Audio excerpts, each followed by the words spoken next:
Hello, good morning everyone. I hope सब ठीक होंगे, स्टे कर रहे होंगे घर पे और बिल्कुल अच्छी हेल्थ होगी आप सबकी। हम सब भी कामना करते हैं कि आप सब ठीक रहे, फिट रहे, फाइन रहे और खुश रहे। साथ में पढ़ते रहे जरूर, क्योंकि एग्जाम जरूर देने रहे। देखिए, हम बात करते हैं अपने नेक्स्ट टॉपिक के बारे में। फिजिक्स क्लास 12 के इस करंट इलेक्ट्रिसिटी चैप्टर में हमने प्रीवियस वीडियो में पढ़ा था व्हीटस्टोन ब्रिज और उसके कुछ न्यूमेरिकल्स कि किस तरह से हम एक बैलेंस ब्रिज की हेल्प से किसी भी अननोन रेजिस्टेंस की वैल्यू को फाइंड आउट कर सकते हैं। आज हम बात करेंगे एक नए टॉपिक के बारे में। उस नया टॉपिक के हमारे पास जो है उससे रिलेटेड एक मीटर हमारे पास ऑलरेडी प्रेजेंट है, दैट इज वोल्ट मीटर। ठीक है, आज जो हम पढ़ रहे हैं ना, वो किसी सेल का ईएमएफ या वोल्टेज की मेजरमेंट के लिए ही यूज कर रहे हैं। तो हमारे पास ऑलरेडी क्या है, एक वोल्ट मीटर प्रेजेंट है और ये वोल्ट मीटर क्या करता है, वोल्टेज को मेजर करता है ना। वोल्टेज को क्या करता है, मेजर करता है। ये चीज हमें पता है, मतलब ईएमएफ को मेजर करता है, सेल के ईएमएफ को मेजर करता है। लेकिन फिर भी हम क्या कर रहे हैं, एक नए डिवाइस की डिस्कवरी हुई। इस वोल्टमीटर के बाद भी क्या हुआ, एक नया डिवाइस बनाया गया जो इस ईएमएफ या वोल्टेज को मेजर कर पाएगा। तो इसका कुछ ना कुछ एडवांटेज पॉइंट उस डिवाइस के रहे होंगे। ठीक है, तो वो जो नया डिवाइस है वो क्या है, पोटेंशियोमीटर। क्या पढ़ रहे हैं आज एक बहुत ही स्पेशल डिवाइस पढ़ रहे हैं जिसका नाम है पोटेंशियोमीटर। पोटेंशियोमीटर।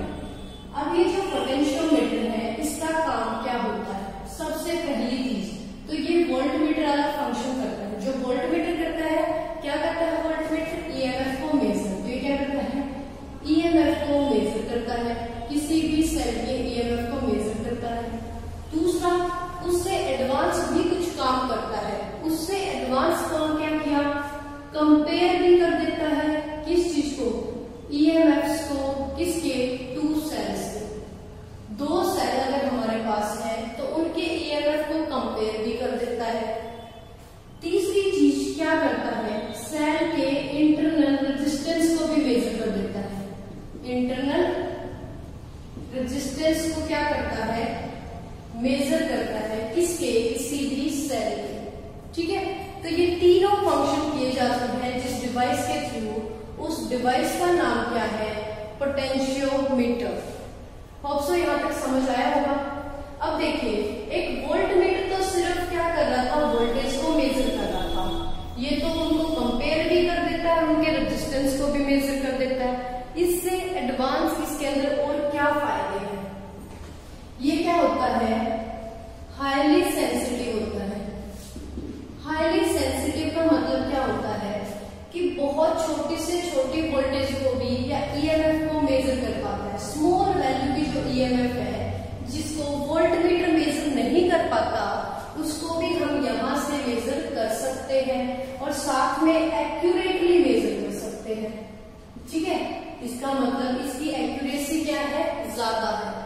उसके अंदर क्या होता है, जैसे ही हमने सप्लाई दी, जिस सप्लाई की उसने वोल्टेज मेजर की, उस सप्लाई के करंट को क्या किया, कंज्यूम कर लिया। ठीक है, कुछ करंट वो क्या करता है, कंज्यूम करता है। लेकिन पोटेंशियोमीटर कोई करंट कंज्यूम नहीं करता। इसका मतलब आइडियल टाइप का हो गया ना। तो उसके कंपेरेटिवली इसकी बहुत सारी एडवांटेज है। एक तो ये ज्यादा सेंसिटिव है, ज्यादा एक्यूरेट है। ये ईएमएफ को मेजर करने के साथ साथ दो सेल के ईएमएफ को कंपेयर भी कर सकता है और उस सेल के इंटरनल रेजिस्टेंस को भी क्या कर सकता है, इजीली कैलकुलेट कर पाता है। तो बहुत स्पेशल सा और एक बहुत ही सिंपल कंस्ट्रक्शन का डिवाइस है। इसके बेसिक हमने इसका पता किया कि ना तो ये करंट अब्सॉर्ब करता, ठीक है, और ना ही क्या करता, सर्किट के अंदर ये बहुत ज्यादा सेंसिटिव, मतलब कम एक्यूरेसी देता, ज्यादा से ज्यादा एक्यूरेसी ये देता है। छोटी से छोटी सेल के ईएमएफ को भी इजीली मेजर कर देता है। तो अब देखिए, बात करेंगे इसकी कंस्ट्रक्शन की कि किस तरह से इसको बनाया जाता है। ठीक है, इसकी कंस्ट्रक्शन की बात करें तो बिल्कुल सिंपल सी कंस्ट्रक्शन है। क्या करते हैं, एक वायर ली, 3 to 5 मीटर लंबी एक वायर ली, जिसको दोनों एंड से क्या कर दिया, फिक्स कर दिया कॉपर स्ट्रिप्स के साथ। ठीक है, जैसे हमने पिछला मीटर पढ़ा था, मीटर ब्रिज। ठीक है, कुछ उसी तरह से हमारा क्या होता है, पोटेंशियोमीटर होता है। इस वायर को हमने क्या किया, फिक्स कर दिया। छोटा लगाना चाहो तो आप छोटा लगा सकते हैं, क्योंकि उसमें हमें रेजिस्टेंस लगाने के लिए थी, यहाँ पर नहीं लगाने के लिए है। तो इन दो स्ट्रिप्स की हेल्प से इसको क्या कर दिया हमने, फिक्स कर दिया वायर को। फिर इस वायर के ऊपर क्या करना है, एक स्केल अटैच करना है। जैसे हमने मीटर ब्रिज में अटैच किया था, सेम वैसे ही एक मीटर स्केल हमने क्या किया, इसके ऊपर अटैच कर दिया, जो हमें डायरेक्ट वायर की लेंथ के बारे में बताता रहेगा। ठीक है, तो इस तरीके से हमने क्या किया, ये मीटर बनाया। एक लंबी वायर ली जो 3 से 5 मीटर तक लंबी है। इतनी लंबी वायर ली, सेम कांस्टेंट और मैग्नेट की बनी हुई है, मतलब अलॉय की बनी होती है। ठीक है, और इसके ऊपर एक स्केल हमने क्या किया, फिक्स कर दिया। उसके बाद क्या किया, जिस एक सेल हमने इसके साथ अटैच की जो इसको सप्लाई देगी, इस वायर को सप्लाई देने के लिए यहाँ पे क्या किया, एक सेल लगा दी या बैटरी लगा दी। इस बैटरी को ऑन ऑफ करने के लिए एक स्विच लगा दिया, और यहां से आने वाला जो करंट है उस करंट को लिमिट करने के लिए एक रियोस्टेट लगा दिया। ठीक है, तो पहले रियोस्टेट भी लगा देते हैं। ये हमने लगा दिया रियोस्टेट, और यहाँ पे हमने इस सर्किट को ऑन ऑफ करने के लिए ये की लगा दी, और इस तरीके से यहाँ पे इस वायर को हमने इस ईएमएफ के थ्रू क्या किया, सप्लाई प्रोवाइड करा दी। ठीक है, तो ये बन गया हमारा पूरा सेट किसका, पोटेंशियोमीटर का। आई होप समझ आया होगा। देखिए किया क्या, 3 से 5 मीटर लंबी वायर ली, वायर को दोनों एंड से फिक्स कर दिया, ऊपर उसके एक स्केल फिट कर दिया ताकि वायर की लेंथ को मेजर कर पाए, और इसके दोनों टर्मिनल को हमने क्या किया, सप्लाई के साथ अटैच कर दिया।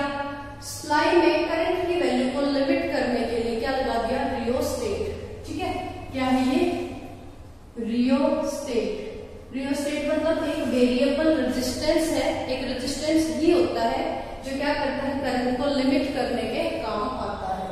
ठीक है, अब देखिए जिस भी सेल के ईएमएफ को मेजर करना है, ठीक है, अगर हमें कि जिस भी सेल के ईएमएफ को मेजर करना है उसको क्या करेंगे, हम यहाँ नीचे ले लेंगे। ये मेरे पास वो सेल है जिसके ईएमएफ को मैंने क्या करना है, मेजर करना है।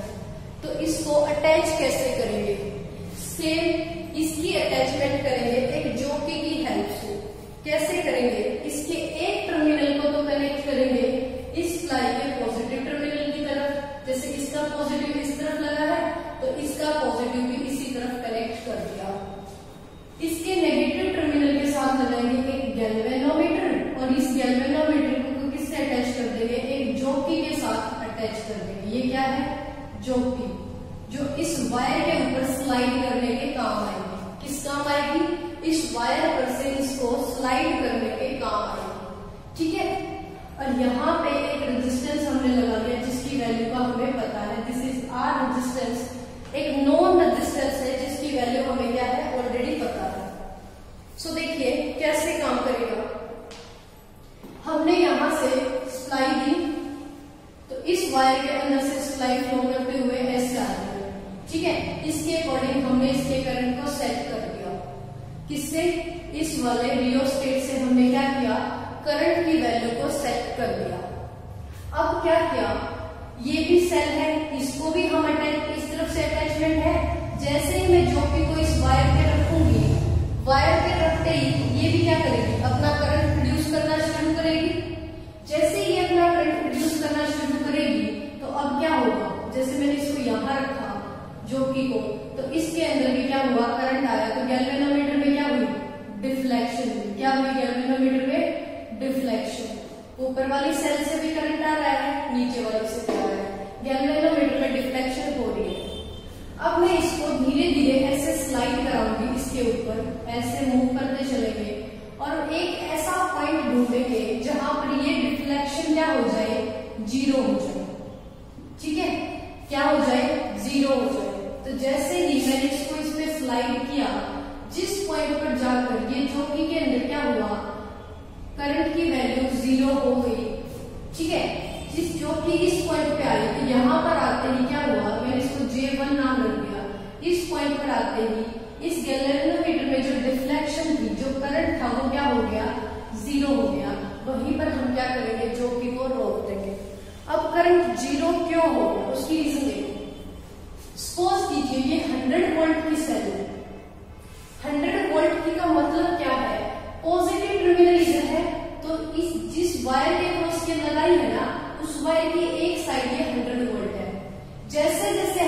वायर पर आगे मूव करेंगे ना, ये पोटेंशियल कम होता चला जाएगा और फाइनली इस नेगेटिव की तरफ जब आएंगे यहाँ पे, तो यहाँ पे क्या हो जाएगा 0 वोल्ट। ठीक है, ये चीज आपने याद रखनी है कि जैसे जैसे किसी भी रेजिस्टेंस पे या किसी वायर पे हम मूव करते हैं, पोटेंशियल क्या होता है, ड्रॉप होता है। क्या होता है, वहां पे पोटेंशियल ड्रॉप होता है और इस पोटेंशियल ड्रॉप की वजह से इसमें जैसे जैसे आगे जाएंगे करंट की वैल्यू क्या हो जाएगी, एक पॉइंट ऐसा आएगा जब इसमें करंट की वैल्यू 0 होगी। क्यों होगी, क्योंकि हमने क्या दिया था, यहाँ पे इधर से भी सप्लाई दी है, इधर से भी दी है। जैसे जैसे हम ज्योति से मूव करना शुरू किए, पोटेंशियल का ड्रॉप होता चला गया, तो एक पॉइंट ऐसा आया जब इसका जो पोटेंशियल है वो क्या हो गया, 0 के इक्विवेलेंट चला गया। तो पोटेंशियल 0 के इक्विवेलेंट जाते ही करंट क्या हुआ, 0 हो गया। ठीक है, इसमें जिस पॉइंट पे करंट 0 हो जाएगा उस लेंथ को हम नोट करेंगे। सपोज क्या L लेंथ हमने ट्रेवल की और L लेंथ ट्रेवल करते इसमें करंट क्या हो गया, 0 हो गया है। ठीक है, 0 हो गया तो 0 ही तो लेके आ रहा था, इसलिए इसका जो बेसिक प्रिंसिपल है वो क्या हो गया, नल डिफ्लेक्शन। मतलब ये किस पे काम करता है, नल डिफ्लेक्शन। नल मीन्स 0 डिफ्लेक्शन है गैल्वेनोमीटर पे। ठीक है, वहां ले जाके हमने ज्योति को रोकना होता है, ये इसका बेसिक प्रिंसिपल आता है। तो यहां से हमें क्या पता चली, L लेंथ। ठीक है, तो इस लेंथ के प्रोपोर्शनली क्या होगी, इसकी EMF होगी। ठीक है, तो ये क्या कहता है पोटेंशियोमीटर कि जो भी सेल है, जिस सेल का हमें EMF मेजर करना है, तो हमें पता वोल्टेज किसके इक्वल होती है, V = I × R के इक्वल होती है। और जो R होता है ये क्या होता है, रो L/A के इक्वल होता है। इसकी वैल्यू यहाँ पे पुट करें तो V = क्या हो गया, I × रो L/A। अब हमने क्या किया, इस करंट की वैल्यू को सेट कर दिया था इस रियोस्टेट से, तो ये हो गया फिक्स वैल्यू का। Rho is the resistivity of material. Resistivity material की क्या है, सेम है क्योंकि वायर एक ही है, चेंज नहीं की, ये भी कांस्टेंट है।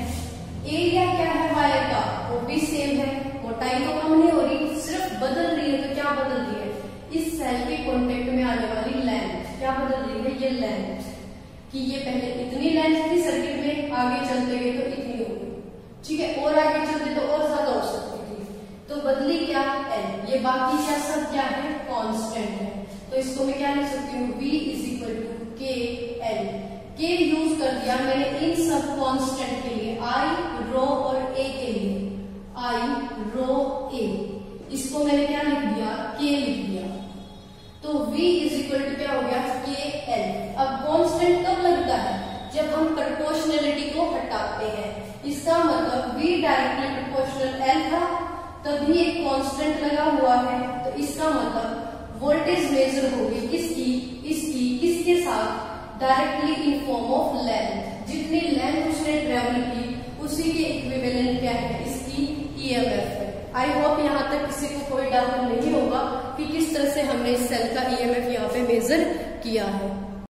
सो देखिए एक बार बेसिक रिव्यू देखते हैं। हमने क्या पढ़ा है, पोटेंशियोमीटर काम क्या किया है, EMF सेल के EMF को मेजर करने का। ठीक है, अभी तक हमने जो वर्किंग पढ़ी है वो पढ़ी है कि सेल के EMF को कैसे मेजर कर सकते हैं। तो इस सेल के EMF को मेजर करना था। ठीक है, ये सेल लगाई थी इसको सप्लाई देने के लिए। ये हमारा सेटअप था किसका, पोटेंशियोमीटर का। एक लंबी सी तार वायर है और इसके ऊपर हमने क्या लगाया है, एक मीटर स्केल लगा दिया। इसके दोनों एंड्स को इसके थ्रू सप्लाई दी, ये करंट को लिमिट करने के लिए। ठीक है, करंट को एडजस्ट करेंगे इस रियोस्टेट से। तो जैसे ही हमने सप्लाई दी, मतलब इस की को ऑन किया, सप्लाई दी 100 वोल्ट की थी, तो हमने मान लिया ये 100 वोल्ट है। अब जैसे जैसे ये यहां से आगे जाती जाएगी, फाइनली इस तरफ जाके क्या हो जाएगी, 0 वोल्ट। 100 वोल्ट इसका मतलब यहाँ पे 100 वोल्ट है, उधर ट्रेवल करते करते इस पॉइंट पे कितनी हो जाएगी, 0 वोल्ट हो जाएगी ये सप्लाई। ठीक है, काम ही होता है EMF क्या, EMF का मतलब ही क्या होता है, मैक्सिमम पोटेंशियल डिफरेंस। ठीक है, EMF means maximum potential difference. तो ये पोटेंशियल का डिफरेंस है। एक तरफ 100 है, दूसरी तरफ 0 है। सो अब हमें करना क्या था, जिस भी सेल का ईएमएफ मेजर करना था उसको हमने नीचे इसके एक टर्मिनल इधर कनेक्ट कर दिया, दूसरा टर्मिनल गैल्वेनोमीटर के साथ एक जॉकी से अटैच कर दिया। जॉकी को इस पे ट्रेवल करते जाएंगे कब तक, जब तक गैल्वेनोमीटर की रीडिंग 0 ना हो जाए, वहां तक। ठीक है, जहां पे गैल्वेनोमीटर की रीडिंग 0, उस लेंथ को हम नोट करेंगे और इस लेंथ के प्रोपोर्शनल हमारी क्या होगी, ये वोल्टेज। ठीक है, तो ये ईएमएफ डायरेक्टली प्रोपोर्शनल रहेगा इस लेंथ के। ये था हमारा क्या, गैल्वेनोमीटर से ईएमएफ कैसे मेजर किया, किसकी फॉर्म में किया, लेंथ की फॉर्म में मेजर कर लिया। अब यहीं पे इसको हल्का सा मॉडिफाई करेंगे और देखेंगे अगर हमारे पास 2 सेल है और उन 2 सेल के ईएमएफ को कंपेयर करना है तो कैसे करेंगे। तो देखिए, गैल्वेनोमीटर रखेंगे एज इट इज।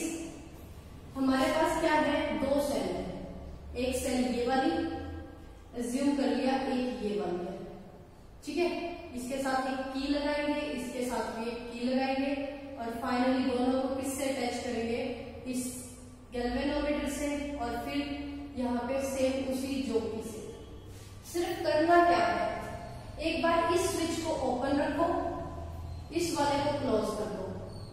ऊपर से सप्लाई ऑन कर रखी है, ऊपर से सप्लाई ऑन कर दी, इस वायर में करंट फ्लो कर रहा है ना, सर्किट में करंट आ चुका है। अब क्या करेंगे, इसको ऑन करते ही इस जॉकी को यहां से ट्रेवल करना शुरू करो और देखो किस पॉइंट पे आके गैल्वेनोमीटर 0 हो गया।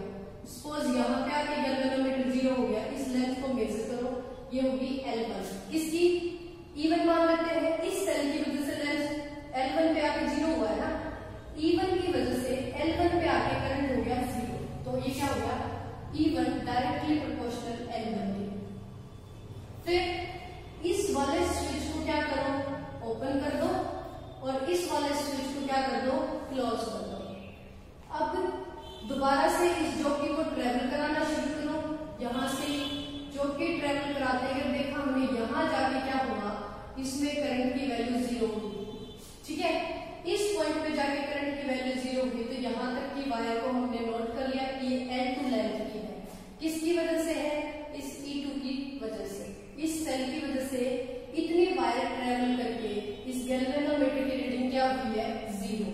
तो यहां से E2 डायरेक्टली प्रोपोर्शनल किसके आ गया, L1 के, सॉरी L2 के।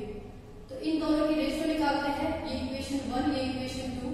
तो क्या हो गया, फर्स्ट इक्वेशन को सेकंड से डिवाइड करेंगे तो क्या आ जाएगा, E1 divide bye E2 directly proportional रहेगा किसके, L1 डिवाइड बाय L2। मतलब जो रेशियो इन लेंथ है ना, वही रेशियो क्या होगी, इन ईएमएफ की होगी। ठीक है, तो जो रेशियो लेंथ में है वही रेशियो ईएमएफ में है। तो जो यहां से रेशियो निकालेंगे, सपोज कीजिए L1 जो लेंथ ट्रेवल हुई थी वो गई थी 4 सेंटीमीटर और L2 जो लेंथ ट्रेवल हुई वो 8 सेंटीमीटर। तो क्या आ गया, रेशियो निकला 1/2। 2 किसके प्रोपोर्शनल है, E2 के, और 1 किसके प्रोपोर्शनल है, E1 के। इसका मतलब E2 ईएमएफ क्या है, 2 टाइम्स ज्यादा है किससे, E1 से। ठीक है, इस तरह से लेंथ की फॉर्म में हम क्या कर सकते हैं, 2 सेल के ईएमएफ को कंपेयर कर सकते हैं।